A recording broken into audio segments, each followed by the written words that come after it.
mabi mu buzima mutipe yamanje kukunyunyuza kandi akakubitwa n'inkoba wagize amahitamo bro ntimukatubeshye ngo difata sinkunda ibi bintu abanyarwanda barabivuze bakaja babatera amabuye tipe nagiye gusikaminga inyamunsi reba ukuntu bareshya ko Idris ni mwiza udona ikintu kimbabaje dare ibyongereza yandikishije bipfuye ibyongereza by'ibiroko bya Musanze dore ngo today the life I am living is not the life I chose. Muceceke mute your mic tureke Sankara asobe Sankara I am living in a bad situation. Sankara tangira today the life I am living is not the life I chose. Okay, I am living in a bad situation. Oh yeah, situation. Okay. I didn't deserve this. I know I made a bad decision in my life, but it's okay. God allows some things to happen so we can learn, and I have learned a lot. No man will ever lie to me again to destroy my life. The next man I choose to be with, I will first get to know him well. Know his family and know everything about him. No one will ever use me again. Nyubira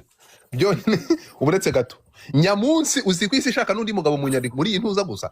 uzi ko ahise ashaka undi mugabo ahise abwira abantu ko ari avere bakereye nundi mugabo cyo tuvugisha kuri memuretse gato Sankara ntabwo kubera iki ibi bintu byanditse ageze muri Canada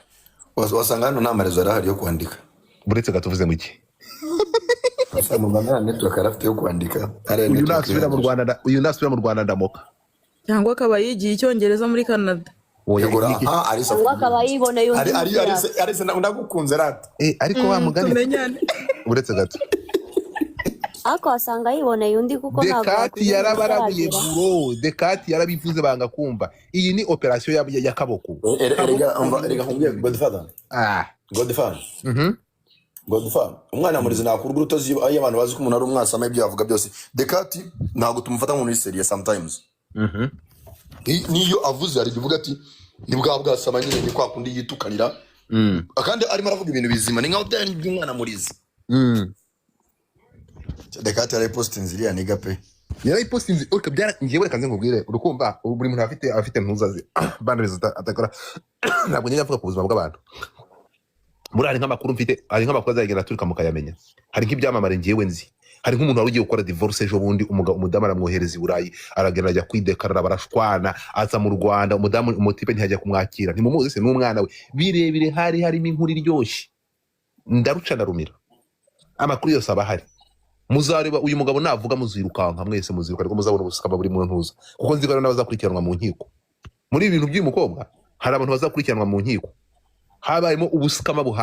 bukabije harimo ubusukama burenze uko mubitekereza ariko tumanze turebe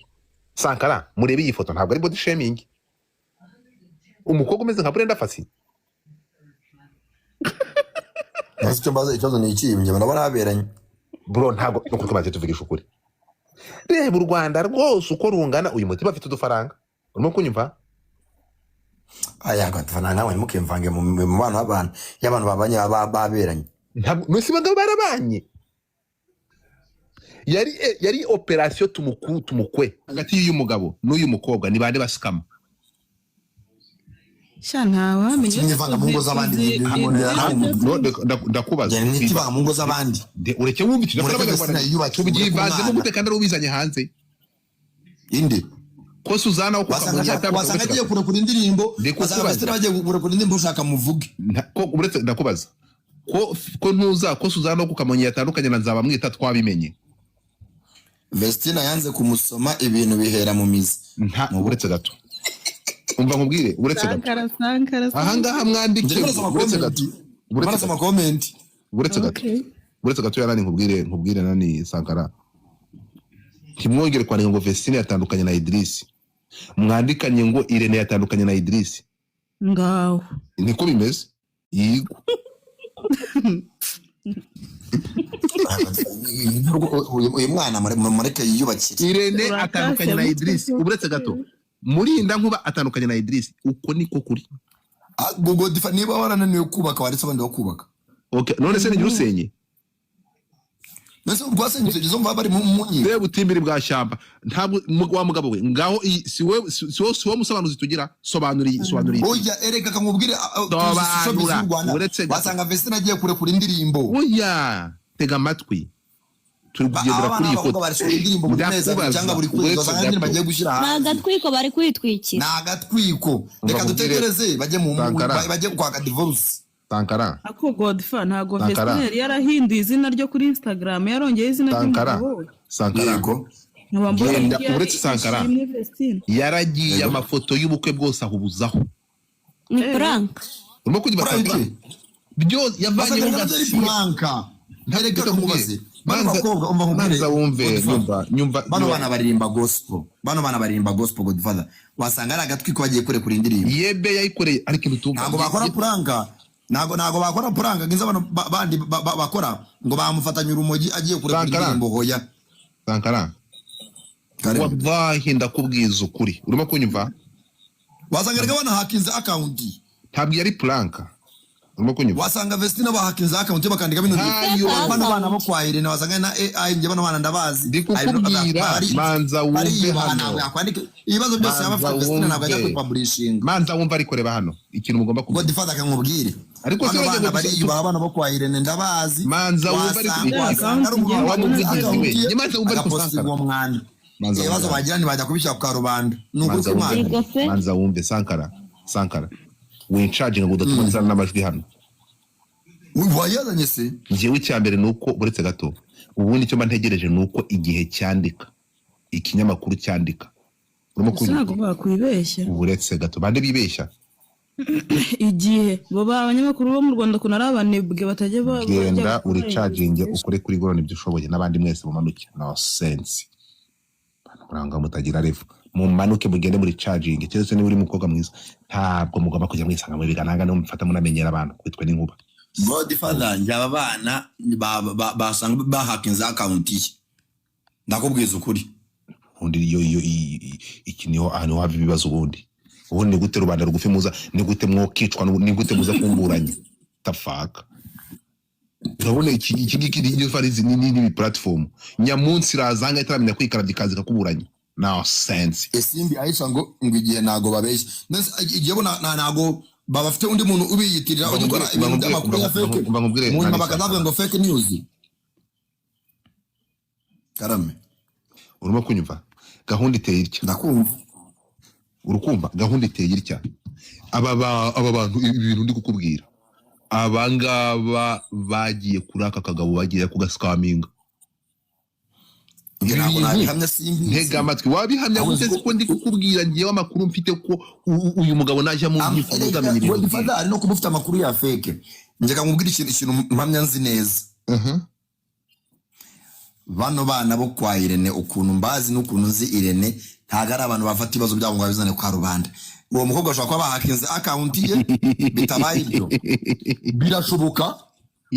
okay nyiri kuvuga ukuntu mbabona n'ukuntu musanzwe bano bana bariyubaha bano bana n'abana bakuriye mu kwiyubaha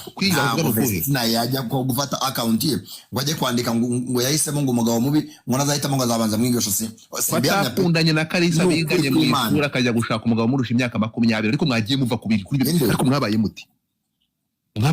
njyewe ibyo mubwira ndi kuvuga bitewe n'ukuntu mbabona iyo ni fake account aho bari kuvuga ngo igihe kirandika hari ikindi arundi muntu ufite account rwa fake rw'igihe.com nawe ajaza agaposting ibintu après iminota ingahe bakaza ngo fake news ntega amatwi kuri Instagram Sankara yego Tasha thank you buretse gato Karim thank you buretse gato ndakumva iyi ngiyi ni website y'igihe ntabwo ari fake account ngiyi website y'igihe singiye dapfuye se bigenze telefone za maki umukire nawe uransebye uretse gato iki ni igihe ntabwo ari igihe ngiyi inkuru irambuye ngiyi n'amafoto yose igihe cyanditse gishyiraho n'amafoto baraza inkuru barayinonoso dore ngiki igihe n'izindi nkuru zabo ngaya amashakiro wabibonye ngiyi inkuru irambuye ntabwo ngibi ari inkuru ya yindi bya bindi by'ubusuka amadore no dore ngiki gihe wakibonye Never mind, thank you. Wow. reba hano wabonye ngiyi inkuru yanditswe nkakubwira umunyamakuru wayanditse Sengiyumva Emmy reka nze muhamagare singuyu Sengiyumva Emmy none hari ukuntu mujya muhubuka uretse gato urumva ntabwo njya mpubuka bro urukunyumva Yego. iyi nkuru ngiye simbishyizeho nonaha kankwereke igihe nahamagariye Emmy uretse gato singuyu Emmy Kinege namuhamagaye sangahe namuhamagaye saa 12 Iminota 40 yanshubije abyutse sangahe saa 6 za nijoro hano hari saa 12 z'i Kigali urimo kunyumva urabona igihe namuhamagariye niba nuvuga ngo inkuru natangiye kuyirukanka hwejo shaka kumenya bayanditse urabona singuyu ni Emmy ni Kinege wamubonye kankwereke iyi nkuru yanditswe nande Sengiyumva Emmy ariwe Emmy Kinege turi kumwe so rero mwebwe abantu barahubuka nkubwize ukuri nimba icyo kinyamakuru cyitwa igihe ntabwo igihe kiva ku gihe manza wumve manza unyumve Sankara igihe kijya kiva ku gihe nisa ntabwo wari utangiye kuvuga ko ngo ari abantu biyitiriye igihe mujye mureka ibyo bintu ahubwo muratuma inkuru nibwo igiye guturika ntabwo ngiyewe ni ukuvuga ngo n'icyo ubona abantu hano urebe igihe nahereye hano dore nayo naje iyi nkuru ndi kuyikurura nari nibereye kuri iyi ngiyi uhagiye sose wafatanye urumogi uyu uramuzi uyu ari mu bahanzi bro u Rwanda rufite ntabwo tuba twicaye uyu nguyu ari mu bahanzi ntabwo niyumvisha uburyo cyuriya mwana w'umukobwa Vestine ajya kwandika biriya bintu niba batamuha ngiye kuko bariya abantu ukuntu mbazi abana bo kwa Irene bariyubaha ntabwo ajya apfa kwiha rubanda yewe n'ibintu byiyubaha ariko ibyo byo kwiba uri kumbwira n'ibiki ibyo byo kwiba ko uyu mukobwa ibi ngibi muri kuvuga uyu mwana uyu mukobwa bro reka twe tuvugisha ukuri uri kunyumva first of all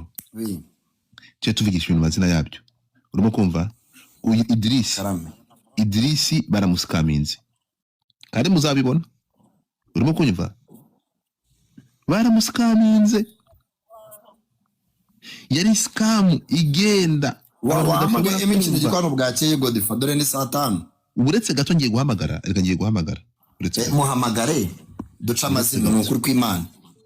nibyo byabasaba kuko ngewe gukomeza abana bo kwa ntago Vestine yakwikora ngo yandike ibyo bintu Emmy waramutse amakuru yaramutse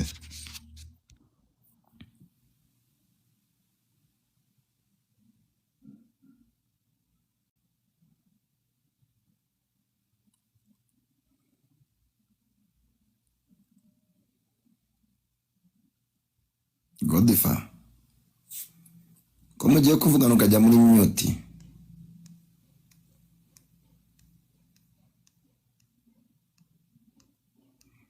mukuru wa Nzovu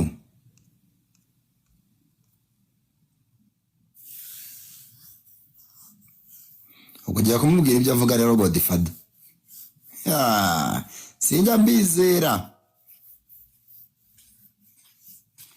ubu nambwa ati ndi kuri live uhita uvuga gutya Godfather ngewe ndabihamya ko bari abana nta prank bajya kwishyira hanze indirimbo barapostinga gusa nta kindi barenzaho nta bintu by'amaprank y'ubugoryi ngo ibi apana mujya abandi bahanze usanga umuntu yagiye kurira ibati akarinda hano kakavureka akaguru ngo arimo arategura ngo prank ngo indirimbo isohoke bakajya gutukana ku babyeyi n'ibiki bari abana ntibajya babibamo nukuri abantu umufana Vestine Adorcas nkanjye munyere gift mune bari abana nibo bananzi muri gospel batajya bakora prank bavana posting ati ejo bundi tuzabata mu muzigo tukawakirana yombi uriya n'umuntu witiriye Vestine nanjye sinabyizera reba uyu ngo ni Kenzo wenda kuzi sakara muri gospel zigari agatwigo no gutwikaza ko batwika bibi batwikira mu ijambo ry'Imana barumva batwika bibi bari mu bindi bintu by'amafuti